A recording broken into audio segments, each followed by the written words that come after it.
Hey everybody, this is TJ with Avidyne's Tech Support Group. Today I want to do a quick video to show you guys some of the functionality of the dealer website. So first and foremost, we've got to go to the dealer website, which can be found at dealers.avidyne.com.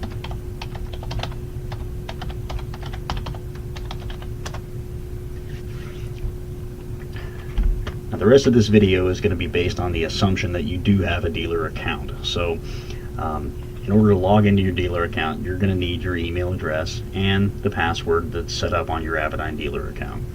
And go ahead and click on Login. For the record, if you figure out your password, you can always go here and request a password change. So let's go ahead and log in. First thing you're going to see are some tabs along the top. And we're going to go through each one of these individually. So first and foremost, let's look at our documentation tab. You'll notice a window pops up where you can scroll down directly to what you want to get to. Down at the bottom there's all documents. That's going to take you to the same place that it would take you if you just click the documentation tab itself. Technical downloads.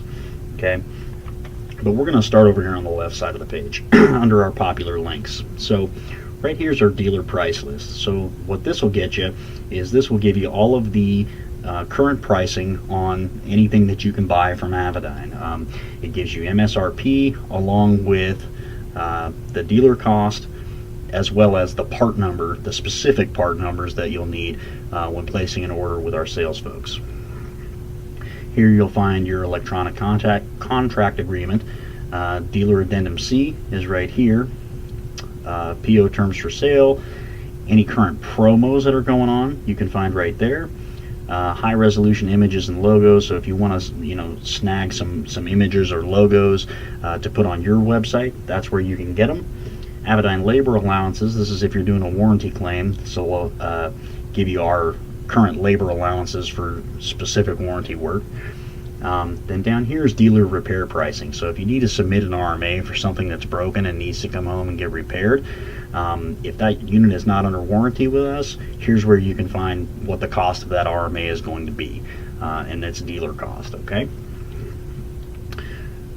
You'll see a button right here that says register an IFD unit. What this will do is this will take you to a My Avidyne, where you can create a My Avidyne account to register a unit that's been newly installed. There's not enough time in this video to go into that. I'll do a separate video on My Avidyne account and how to register an IFD unit, but understand that's what that button's for. IFD 10.2.x load utilities, it's just a shortcut to get you to the latest and greatest software for the IFDs. So if you're looking for 10.2.2 is the latest and greatest as of today, that's where you can go to get that. STC installation data, so this is going to be a bunch of zip files. I'll just click on it and show you a bunch of zip files that has all of your STC installation data for all of these things. So that's where you can go to get that information if you want to just do a download of everything that you need for that particular installation.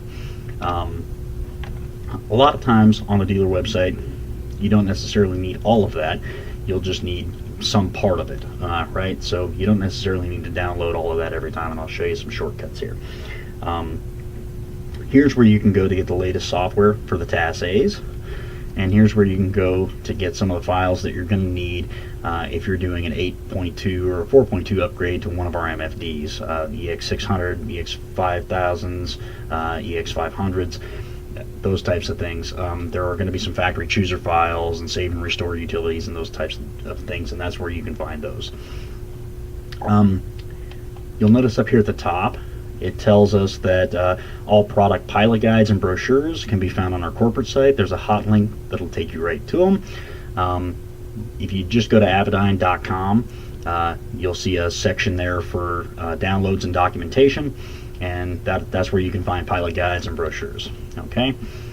In this column we've got downloads by product. So what this is going to do is this is going to break down by different product groups of stuff that Avidyne has built over the years, where you can find specific downloads or specific information pertaining to that product. So for instance, let's look at AXP 322 and AXP 340. Let's say you've got a transponder and you need some specific documentation for that transponder. So under AXP downloads, you see we've got flight manual supplement listed here. We've got airworthiness instructions. Here's our approved model list, and here's AXP 340 installation manual.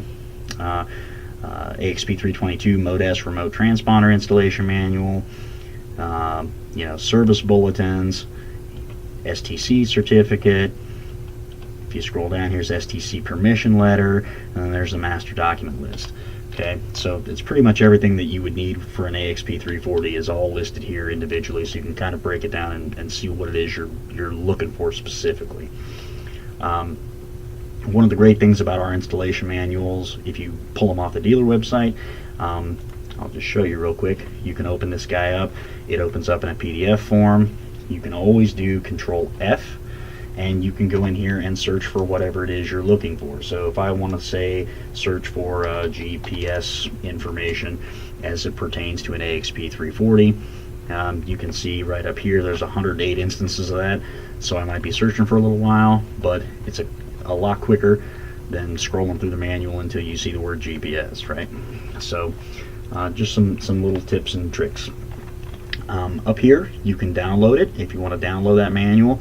You can also print that guy out. Here's where you can save it to your favorites and bookmark it. But that's pretty much installation manual for you. If you go back to our documentation tab, you'll notice in this column over here there's downloads by type. So we saw under the product group that there are all of the downloads that pertain to that particular product. Over here under downloads by type, this is arranged the other way. So if I'm looking for a flight manual supplement, I can click here, and here's a list of all the flight manual supplements. So I've got an AXP340 flight manual supplement right here. You notice that's in 2 different locations. So there's 2 different ways to go about getting to the same information. Multiple ways to get there, but that's where the information's all at. The next tab we've got along the top here is Submit an RMA. So let's go ahead and click on that guy. And what you'll notice here is you've got all PFD and MFD RMAs, and then down here you've got USA RMA requests and international RMA requests. The PFDs and MFDs, the RMA request is a little bit different because, as I'm sure you guys know, these units are actually being repaired at Extant Aerospace, but the RMA request still comes through us at Tech Support. So let's click on that guy, and I'll let you check this out a little bit. Here's your PFD, MFD RMA form. So it's pretty standard stuff. You go through here, pick out what kind of RMA you're trying to do, and then it's going to ask for your dealer information, customer information, whether the thing is under warranty or not. And we need the aircraft tail number, aircraft specific stuff. RMA, equipment part number. What's the part number of the MFD you're trying to get fixed, or PFD? That's all right there. Reason for service. Please be as detailed as possible with reason for service, because this is the information that the folks on the floor that are troubleshooting this thing and doing the component level repair, this is the information that they're going to use to try to determine what's wrong with this and how to fix it. Okay, so the more detail you can give us here, the better off we all. Okay, so that's PFDs and MFDs. For anything else that you're sending back to Avidyne for repair for an RMA, use one of these 2. So if you're domestic, obviously use USA RMA request. If you're international, use international. There's only one difference between these 2, and I'll show you guys that in a second. So let's start with the USA RMA requests, okay? You go through here, and it's all the dealer information, your PO number, all of that standard stuff, original equipment information, software part number. If you can't get it, we can live without it unless it's an R9. If it's an R9, we absolutely have to know what software level that system is at before we can do an RMA on any of those. Unit serial number we absolutely have to have. Again, reason for service, be as detailed as possible because this is the information that's going to help us troubleshoot this thing and get it fixed for you. Okay. Fault and flight condition information. If this applies, feel free to add some additional information here. If it doesn't, don't worry about it. Aircraft information, again, we have to have this. We need to know what airplane this thing came out of. If it's just something that's going to go back into your roadable pool or for stock, you can just put customer stock in there, and that's okay. But if this thing came out of an airplane and it's going to go back in that airplane, we need to know what airplane that is, just for our own record keeping. Okay. Next, you'll see warranty claims. So if you've done a warranty repair or done any kind of labor that is covered under warranty, here's where you're going to go to fill out a warranty claim. So the fields in bold are required. Fill out as much of it as you can, be as detailed as possible. It helps us know, what exactly happened, what went on here, any of that kind of stuff, any additional information. Go down here and click submit warranty claim, and off it goes. The next tab over here is knowledge base. Again, we don't have time in this video to go into it. I'm going to do a totally separate video on what you can find in our knowledge base and how that works, but here's a hot link that'll take you right to it. And then last, we've got a contact us tab, which gives you support team contact information as well as sales contact information. And that's pretty much it for the dealer website and how to get to stuff.